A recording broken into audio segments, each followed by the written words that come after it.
हमारी संस्कृति, सभ्यता और इस सबको नष्ट करते रहे। तो हम भी भारत के नागरिक होने की हैसियत से माता पिता का आशीर्वाद मिला, अन्याय सहना उन्होंने कभी सिखाया नहीं। ऐसी परिस्थिति में हम लोगों ने तय किया कि ब्रिटिश सरकार के बनाए हुए चक्रव्यूह को तोड़ेंगे, आगे बढ़ेंगे और करोड़ों लोग जो भारत के लोग शोषित हैं, पीड़ित हैं, उनको इंसाफ दिलाएंगे।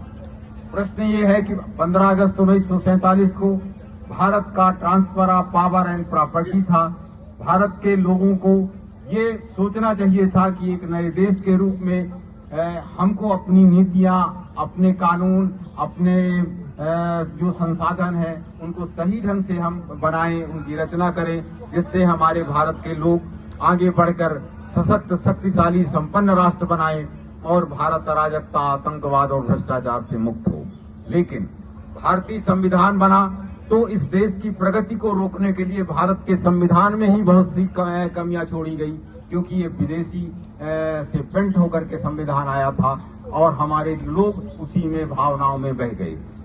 तो अब हम आज की डेट में जब हम खड़े हैं तो हम देखते हैं कि भारतीय संविधान में 3 तरह के लोग शपथ लेकर अपने श्रम के बदले पारिश्रमिक लेते हैं, पर वो अपनी कोई जवाबदेही नहीं लेते।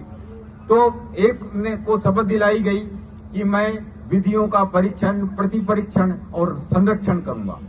जब से भारत का संविधान लागू हुआ, भारत के किसी भी राष्ट्रपति ने ना तो कोई आदेश दिया, न विधियों का परीक्षण कराया, न फिर उनको भारत के नौजवानों के अनुरूप काम कराया। दूसरे को शपथ दिलाई गई, 5-5 साल के नौकरी में आए, ये भारत के प्रधानमंत्री और मुख्यमंत्री थे, मंत्री थे।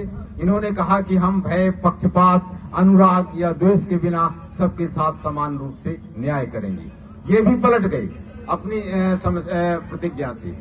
फिर तीसरा आदमी आया जिसने कहा कि मैं विधियों का परीक्षण करूंगा, अपने विवेक से करूंगा, तो और उसमें विधियों की मर्यादा की रक्षा करूंगा।